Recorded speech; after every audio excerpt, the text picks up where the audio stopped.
Shalom. En ce matin, par la vertu du Saint-Esprit, j'aimerais évangéliser afin de toucher les cœurs des enfants de Dieu. Cette évangélisation se fera uniquement par la parole écrite et révélée au travers des prophètes et des apôtres. Jean 1er, le verset 18. Personne n'a jamais vu Dieu. Le Fils unique qui est dans le sein du Père est celui qui l'a fait connaître. Jean 3, le verset 16. Car Dieu a tant aimé le monde qu'il a donné son Fils unique afin que quiconque croit en lui ne périsse point, mais qu'il ait la vie éternelle. Colossiens 1er, les versets 12, 13, 14 et 15, 16 et 17. Rendons grâce à Dieu qui vous a rendu capable de prendre part à l'héritage des saints dans la lumière, qui nous a délivrés de la puissance des ténèbres et nous a transportés dans le royaume du Fils de son amour, en qui nous avons la rédemption et la rémission des péchés. Il est l'image visible du Dieu invisible, le premier-né de toute la création, car en lui ont été créées toutes les choses qui sont sous le ciel et sur la terre, trône, dignité, domination, autorité. Tout a été créé par lui et pour lui.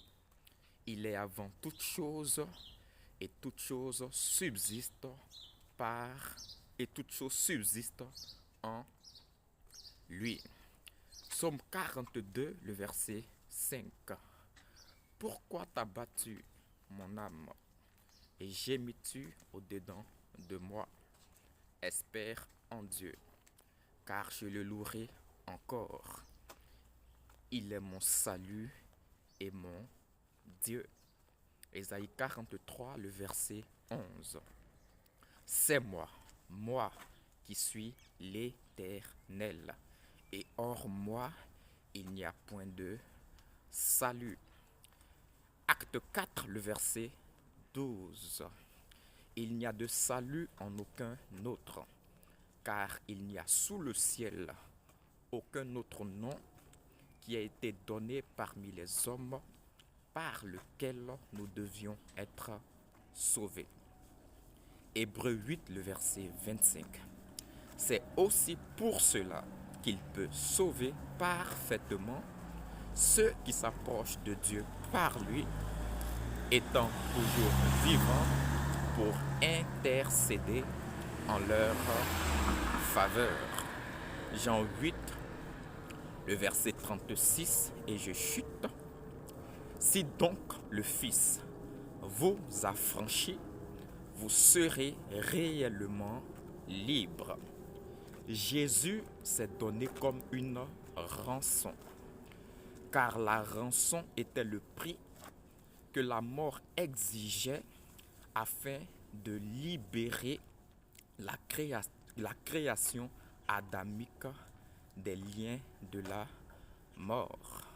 En dehors du Fils, en dehors de Jésus-Christ de Nazareth, il n'y a point de salut, il n'y a point d'éternité, car il est celui qui a vécu avant les siècles, pendant les siècles, et qui vit après les siècles. Que Dieu te bénisse et qu'on ne te trompe pas par de vaines pensées philosophiques. Amen.